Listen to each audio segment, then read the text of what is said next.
vai mudar.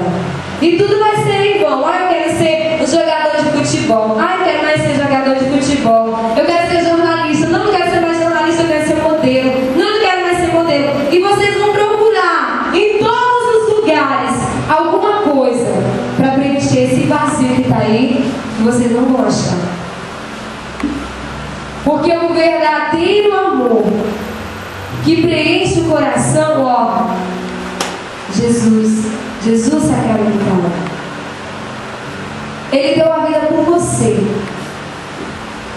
Será que nós somos capazes de dar a vida por Deus? É difícil, né? Se a gente não quer dar nem o namorado para morrer pelos outros, imagine o filho. Não é verdade? Outra característica do amor de Deus: zeloso e ciumento. Lá em Tiago vai dizer assim, ó, os ciúmes de Jesus. Eles darão conta àquele que está pronto para julgar os vivos e os mortos. Deus também tem ciúme.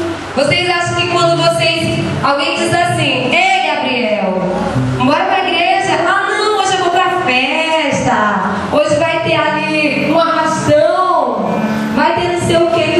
Vocês acham que Deus vai ficar como? Ele não vai ter ciúme?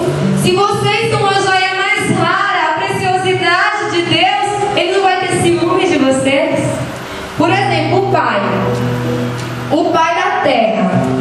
A Jair diz assim: eita, menina, hoje eu vou pra festa. E o pai dela: não vai, com essa saia aí, com essa blusinha aí. Não, bora veste um vestido mais aqui. Não vai não. Hoje, pra festa não vai hoje não. Vai na próxima vez, tá? Não vai hoje não. O pai da terra não tem ciúmes? Assim é o amor de Deus. Ele tem ciúmes. Agora olha que beleza de uma característica do amor de Deus: zeloso. Eu vou abrir bem aqui para vocês. Não precisa abrir não.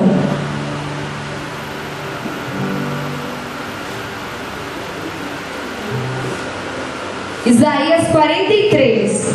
Olha como o amor de Deus zela pela sua preciosidade. Olha. E agora, eis o que diz o Senhor, aquele que te criou, Jacó. Coloca o teu nome: aquele que te criou, Samara, aquele que te criou, Francisca, aquele que te criou, Jaira, Elisvelto, aquele que te criou e te formou, Israel. Nada temas, pois eu te resgato. E ele vai continuar dizendo assim: se tiveres que atravessar a água, eu estarei contigo. Se tiveres que atravessar o fogo, eu estarei contigo. Porque Deus, Ele cuida de você. Sabe por que às vezes a gente não dá com burro nas águas, né, que fala? Os burros na água, a linguagem dos mineiros, né? Um burro na água, nas águas. Os burros na água é porque Deus está cuidando. Às vezes a Josilene vai dizer assim: meu Deus do céu, foi por pouco que não aconteceu isso. Sabe por quê, Josilene? Porque Deus estava cuidando de ti. A Luana vai virar e vai dizer assim: meu Deus do céu, quase que eu não passava de ano.